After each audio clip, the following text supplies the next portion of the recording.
வணக்கம். Flower bank YouTube சேனலுக்கு உங்களை வரவேற்கிறேன். இன்றைய பதிவு மலர் மருத்துவம். அடுக்கு தும்மல், கண்டினியூஸ் ஸ்னீசிங். அடுக்கு தும்மலை சரி செய்வதற்கு உதவக்கூடிய மலர் மருந்துகள் குறித்து நாம் இந்த பதிவில் பார்ப்போம். சிலருக்கு காலையில் எந்திரிச்ச உடனே தொடர்ச்சியாக தும்மிக்கிட்டே இருப்பாங்க. உங்கள் வீட்லேயும் இருந்தாலும் சரி, அது பக்கத்தில் நீங்கள் கூட பார்த்துருக்கலாம். நார்மலாக தும்மலை விட அவங்க காலையில் எந்திரிச்ச உடனே தும்ம ஆரம்பிச்சிட்டாங்கன்னா அச்சுன்னு சொல்லி 2 நிமிஷம், 5 நிமிஷம், 10 நிமிஷம், அரை மணி நேரம் வரைக்கும் விட்டு தொடர்ச்சியாக தும்மல் இருந்துக்கிட்டே இருக்கும். அது நிற்கவே நிற்காது சீக்கிரத்தில். இதுதான் இந்த தொடர் தும்மல் அல்லது அடுக்கு தும்மல் அப்படின்னு நம்ம சொல்லக்கூடியது ஒன்று. இந்த தொடர்ச்சியாக ஏற்படக்கூடிய இந்த தும்மல் ஏற்பட என்ன காரணம், அப்புறம் தொடர்ச்சியாக தும்மல் வர்றது எதனால், அதை எப்படி சரி பண்ணுறது அப்படின்னு நம்ம பார்த்தோம்னா, பொதுவாகவே இந்த தொடர் தும்மல், அடுக்கு தும்மல் வருவது ஏன் அப்படின்னு நம்ம பார்த்தோம்னா நிறைய காரணங்கள் இருக்குது. ஒவ்வொரு தனிநபருக்கும் இருக்குது. பொதுவான காரணங்களை பார்த்தோம்னா இதில் முக்கிய காரணமாக இருப்பது தூசிகள் தான். அதிலும் குறிப்பாக ஒட்டடை, இந்த பஞ்சு, சணல், ஷாக்கு, அப்புறம் கயிறு, இந்த மாதிரி கம்பளி பொருட்கள், சுண்ணாம்பு, இது தவிர சில வேறு ஏதாவது தானிய பொருட்கள் ஒத்துக்கிடாது, இது மாதிரி இருக்கக்கூடிய அந்த தூசியானது மூக்கில் பட்டால் தொடர்ச்சியாக தும்மல் வர்றதுக்கு வாய்ப்புகள் நிறைய இருக்குது. அதே போல் இந்த ஊதுபத்தி, சாம்பிராணி, கற்பூரம், கொசுபர்த்தி, இதிலிருந்து வரக்கூடிய அந்த புகைகள், இது தவிர வெஹிக்கிள், வண்டி வாகனத்தோட புகை, வேறு எதனால் இருக்கக்கூடியதுனால ஏற்படக்கூடிய மூக்கில் ஏற்பட அலர்ஜி காரணமாகவும் இந்த மாதிரி தும்மல் வரலாம். பெரும்பாலும் காலை எழுந்தவுடன் அந்த குளிர் காற்று அல்லது அந்த பனிக்காற்று மூஞ்சியில் பட்ட உடனே அவங்களுக்கு தும்மல் வர்றதுக்கு நிறையா வாய்ப்புகள் இருக்குது. தும்மல் வரவும் செய்யுது.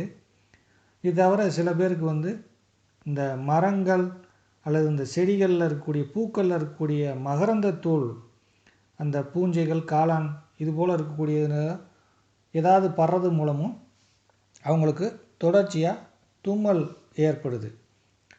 அப்புறம் வீட்டில் வளர்க்கக்கூடிய நாய், பூனை, இந்த மாதிரி கோழி, கிளி, புறா, ஏதாவது ஒரு இதோட கிளம்பக்கூடிய அந்த எச்சங்கள், அதோட ரோமம் அல்லது அந்த செதில், முடி காரணமாக அதை சுவாசிப்பதன் மூலம் அந்த அலர்ஜியின் காரணமாகவும் அவங்களுக்கு தும்மல் வருது.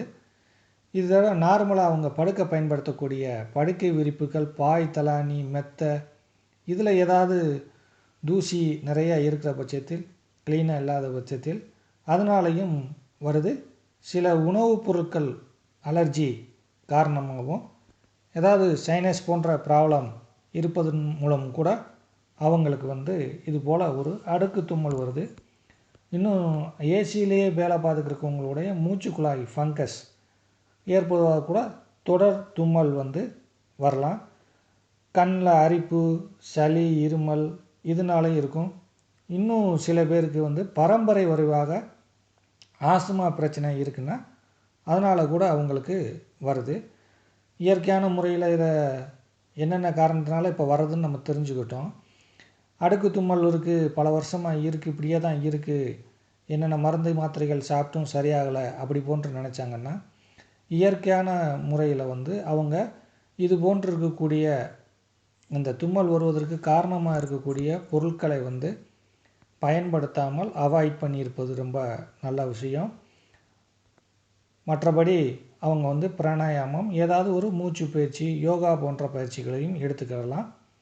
மேலும் இது சம்மந்தப்பட்ட இப்போ சொன்ன இந்த பொதுக்குறிகள் இவங்களுக்கு இதனால் ஏற்படுது அப்படிங்கிறதுக்கு, ஆனால் பொதுவாக இருக்கக்கூடிய அடுக்கு தும்மல் உள்ள பிரச்சனை இருக்கிறதுக்கு அதிக அளவு கேசஸில் பயன்படுத்தி வெற்றி கண்ட மருந்துகளாக இருக்கக்கூடிய மலர் மருந்துகள் என்னன்னு நம்ம பார்த்தோம்னா, walnut, white chestnut, crab apple, impatiens, aspen மற்றும் அக்ரிமோனி. இது ஒரு 6 மலர் மருந்துகளின் கலவை. அவங்க தொடர்ச்சியாக எடுத்துக்கிட்டே இருக்கணும். இப்போ குளிர் சீசன் ஆரம்பிச்சிருச்சு, இப்பயே ஆரம்பிக்கும் அல்லது 2-3 மாதம் கழிச்சு எனக்கு இப்படி இருக்கும் அப்படிங்கிற மாதிரி இருக்கவங்க இதை ப்ரிவென்ஷனுக்காகவோ அல்லது வருமுன் காப்போம் என்ற அடிப்படையிலும் சரி, இல்லை இப்பயே இருக்கத்தான் செய்யுது அப்படின்னாலும் சரி, தொடர்ச்சியாக அவங்க 3 வேளையும் 2-3 மாதங்களுக்கு எடுத்துக்கொள்ள வேண்டியிருக்கும். சில பேருக்கு கூட தேவைப்படலாம். ஒரு வாரம் 10 நாள்லேயே எடுத்துட்டு இல்லை சரியில்லைன்னு சொல்லக்கூடாது. ஏன்னா இது ரொம்ப காலமாக இருக்கக்கூடிய பிரச்சனையாக இருக்கும். ஸோ இந்த 6 மலர் மருந்துகளின் கலவையை அவங்க தினமும் 3 வேளை 4 வேளை தொடர்ச்சியாக எடுக்கும்போது அந்த அடுக்கு தும்மல் வர்றது படிப்படியாக குறையும். அடுத்த சீசன் இதே போல் இருக்கக்கூடிய இந்த குளிர்காலம் எப்போல்லாம் அவங்களுக்கு வருமோ அப்போ வர்றது வித்தியாசம் தெரியும், வராது. ஸோ இந்த கண்டினியூஸ் ஸ்னீசிங் அடுக்கு தும்மல் என்ற பிரச்சனையை சரியாவதற்கு மலர் மருந்துகளை எடுத்து நீங்கள் பயன்பெறுமாறு கேட்டுக்கொள்கிறேன். இது பொதுக்குறிக்கானது. வேறு ஏதேனும் தனிப்பட்ட ஆலோசனை உங்களுக்கு இந்த அடுக்கு தும்மல் சம்மந்தப்பட்ட பிரச்சனை இருக்குது, ரொம்ப நாளாக சரி பண்ணணும் பண்ணிங்கன்னா மலர் மருத்துவ ஆலோசனை மற்றும் சிகிச்சைக்கு 7598391679 என்ற என்னுடைய எண்ணிற்கு தொடர்பு கொண்டு மலர் மருத்துவ ஆலோசனையும் சிகிச்சையும் பெறலாம். மலர் மருந்துகள் உங்களுக்கு கூரியர் மூலமும் அனுப்பி வைக்கப்படும். இந்த அடுக்கு தும்மல் குறித்த வீடியோ உங்களுக்கு பிடிச்சிருக்க பட்சத்தில் உங்கள் கமெண்ட்டுகளை எழுதுங்க, லைக் பண்ணுங்கள், நண்பரோட இந்த வீடியோவை ஷேர் பண்ணுங்கள். ஃப்ளவர் பேங்க் யூடியூப் சேனலை சப்ஸ்கிரைப் பண்ணுங்கள். மீண்டும் ஒரு வீடியோ பதிவுடன் உங்களை சந்திக்கிறேன். நன்றி, வணக்கம்.